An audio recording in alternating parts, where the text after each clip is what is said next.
We have lots to discuss here in today's video, including all kinds of offseason speculation, including some trade talk around teams like the New York Rangers, Dallas Stars, Vegas Golden Knights, lots of unrestricted free agency rumors around Mitch Marner, Brad Marchand, and a few others. Of course, tonight's Game 3 of the Stanley Cup Final, so we'll preview that. We got news on Long Island for their coaching staff. TJ Oshie has announced his retirement, and it's actually a big day in hockey history when we look back 32 years ago. It was a big moment. We'll take a look at that and more coming up next.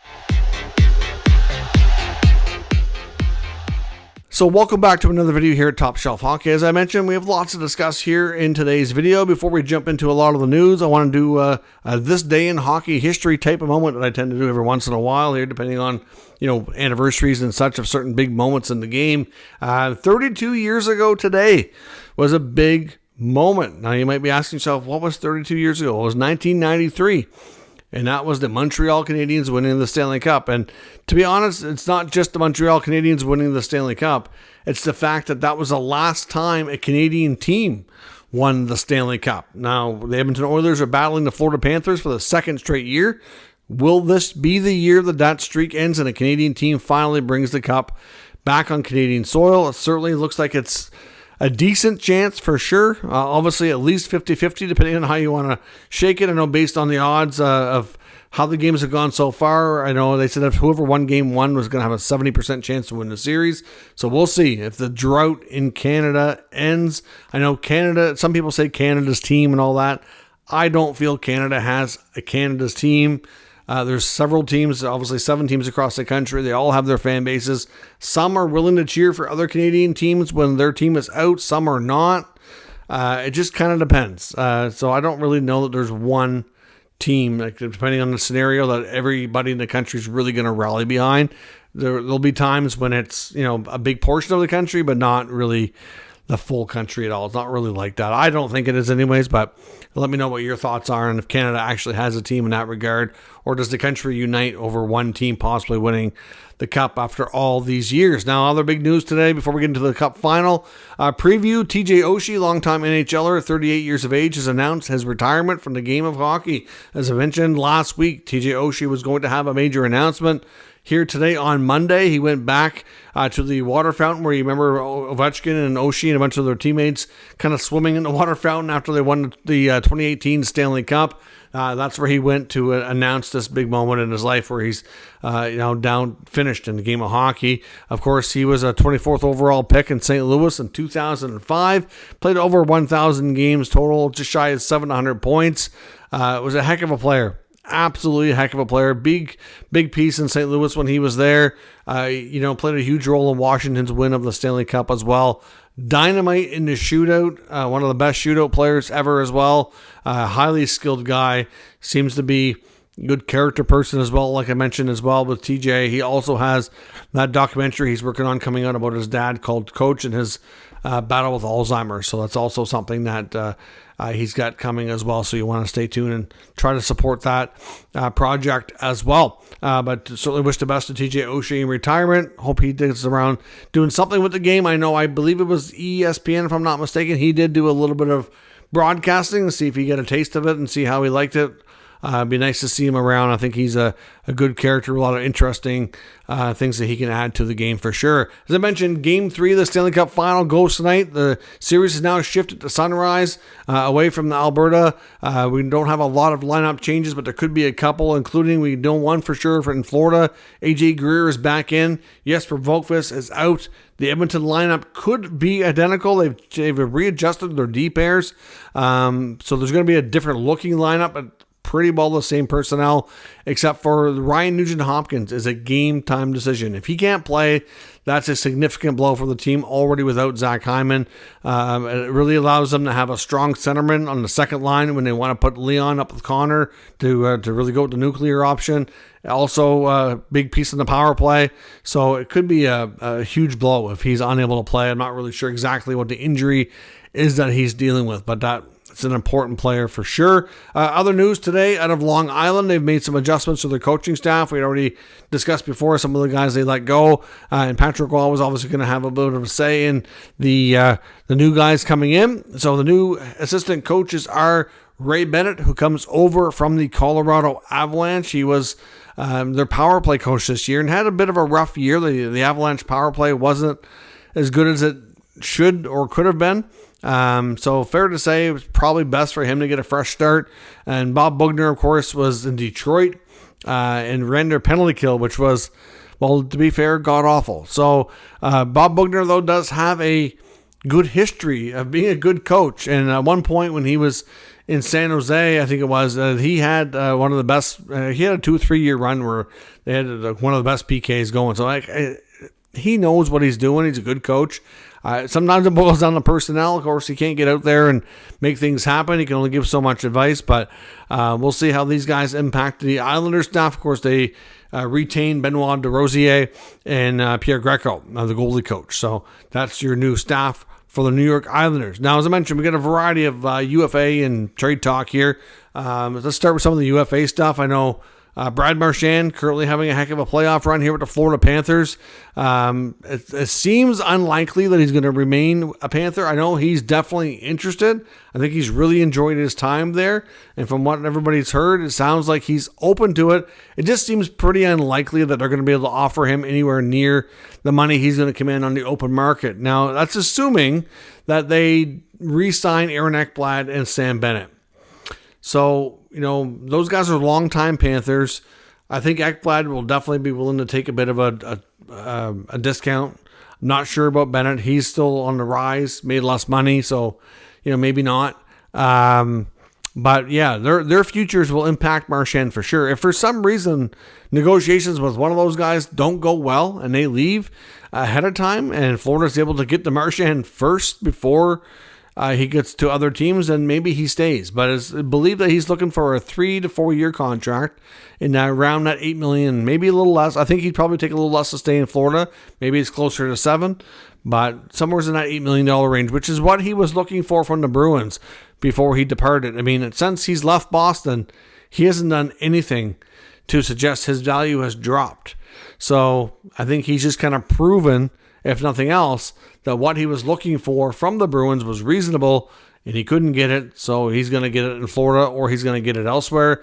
We've talked before, there's going to be a bunch of teams that are wanting to talk to him for sure, and we know that the Toronto Maple Leafs are likely going to be one of them, especially if Marner does depart. They're going to have extra cap availability, but they're not going to be the only ones. There's going to be a number of teams looking at Brad Marchand, so we'll see, but he'll definitely get what he's looking for. It's going to be a matter of really, what does he want to do at the end of the day?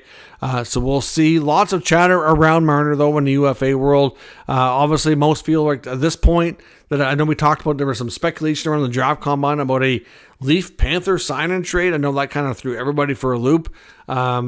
Most of the commenting today on that situation feel that a sign and trade is pretty unlikely with any team, because it seems pretty like just Marner and his agent are sticking to their guns that they are going to free agency on July 1. They want to have their moment. They want to have their day where he has access to the full league, the full market, and kind of can accept bidders, if you will. That sure sounds like what they want. So dealing with the Leafs to do a sign and trade ahead of time, probably unlikely. I don't think they're too concerned with the 8th year. The Leafs at this point probably aren't too concerned either, because really, the odds of them getting a return like you saw with Matthew Tkachuk are probably not realistic. So you're probably only getting draft pick compensation, which would be nice, but it's not that big a deal in the grand scheme of things. So, you got to remember, like, Tkachuk was in a completely different scenario. When he told Calgary that to do a sign and trade, he was still restricted. Like, they could have still possibly held on to him for a year. He wasn't completely walking out the door. It was not the same scenario. So, is able to get that extra year, and they get a good return, and for Florida to make it sense for them to move money out, right? So, we'll have to see. But yeah, Marner is definitely, seems like a sign and trade probably not happening. But there's lots of word today that some teams like Anaheim might be a big bidder. Some people believe that Anaheim might be willing to offer $14 million.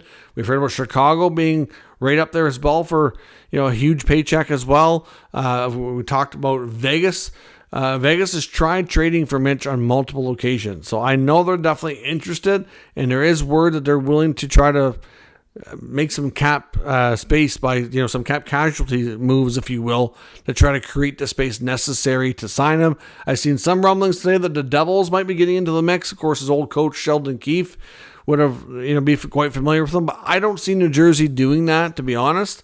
Not that they wouldn't like the player, but I know that they're probably going to be really trying to lure over Quinn Hughes from Vancouver in the next year or two, depending if they do it by trade or free agency. So they're going to want to leave some flexibility open for Quinn. And really, if they sign Marner to a $13-14 million contract, that's probably going to eliminate all their flexibility from trying to do that. So I don't believe New Jersey will be a player. You never know. Maybe they'll surprise me here, but that's just my personal gut feeling on them. I think the Hurricanes will be in the mix, but considering Mitch has, voided a trade there, I wonder if he's maybe not crazy about going there. I think they'll try, but I'm not sure that they're going to be a big player. We've heard lots about the LA Kings as well. So I think LA and Vegas, Anaheim, Chicago. I think Utah.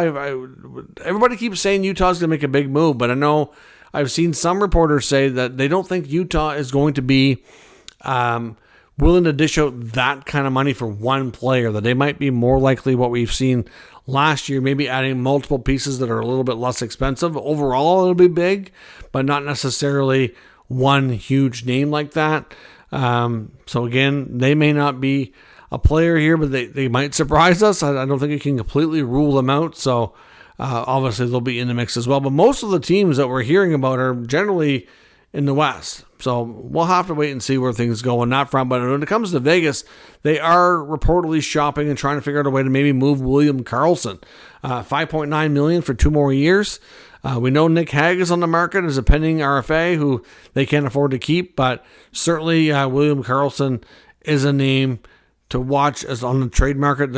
When Vegas has tried trading for Mitch before, he was a name that was involved in some of their conversations. I don't know if the Leafs are real crazy about getting him. Obviously, like I said, it wouldn't be a sign and trade. Doesn't mean that Vegas would trade him to Toronto. It just means they would trade him somewhere to free up the space. Now, there's a number of teams out there that would want a number 2, number 3 centerman, and he would be a good fit at his contract, right? So there's definitely lots of teams out there to consider. I don't really see Toronto being a landing spot. You never know, but I don't see it. So we'll have to see. But between William Karlsson's contract might be one of the main ones that they try to move to make a run at a guy like Marner. So we'll see. Now, the Rangers and Los Angeles, we know the Kings are still interested in re-signing Gavrikov. If Gavrikov right now is still obviously is out there, if he makes it to free agency, expect the Rangers to be a team that's very, very interested in that.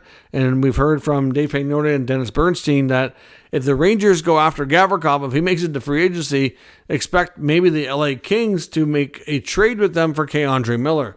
That the Kings would be interested there, but it seems like it's a pretty, very, very likely scenario that K'Andre Miller does get moved, and that they may kind of wait and see how they feel about maybe a potential Gavrikov signing before they do that, but it's all very, very likely that we're going to see one of those things happen. But the Rangers, the latest intel from Larry Brooks as well indicates that Alexis Lafreniere is definitely available, and if they don't get a guy like Gavrikov, that they would probably, if they do trade him, they would probably be really aiming for a really high-end defenseman. That would probably be the play on that. But Chris Drury is adamant on changing the culture, changing the dynamic of that team and what's in the locker room. Obviously, they had a lot of issues last year, and they definitely feel like they need to change a lot of stuff there. Pagnotta mentions the fact that Mika Zibanejad, even though he's got a no-move clause, that Drury doesn't see that as a problem. We know he's found ways to get other players dealt, so expect Mika's name to be out there a lot. We know Chris Kreider is out there a lot. He's been out there for about 6 months now. And Lafreniere, even Carson Soucy, along with K'Andre Miller on the back end, likely is available too. So there's a lot of names there with the Rangers organization that is definitely available. It's just a matter of what deals they find. Now, the Rangers, if the Dallas Stars do proceed with any kind of Jason Robertson trade, it sounds like the Rangers would be all over that. He is a player they reportedly would be very interested in, so they're kind of monitoring that situation here as well. So it's going to be kind of interesting to see what happens. The Rangers are probably going to be one of the busiest teams here in the trade market, which could result in them being busy in free agency as well. Like I said, they'll be all over Robertson. I know like they were already linked to Peterka. If the Sabres do decide to make a trade with Peterka, that they'll want to be in on that. Doesn't mean they'll get him, but they're going to try. And like I said, the big one here too could be William Karlsson, maybe Marner going to Vegas. It seems like I said they've tried multiple times, so I really, really wonder what the odds of that actually happening. So we'll have to wait and see what happens. So let me know your thoughts on all of the UFA rumors, all the trade rumors. It's going to get busy here over time. I wouldn't be surprised if we even see a trade or two throughout the Stanley Cup final. I know we did last year. Very well could happen again. And of course, as we get closer and closer to the draft on July 1st, more of these rumors and activities going to pick up. So let me know your thoughts on everything discussed in the comments. We'll discuss further. If you're new to the channel, make sure you subscribe and stick around. We'll keep you up to date with the latest news, rumors, and analysis of all 32 NHL teams. Thanks for watching. I'll catch you next time.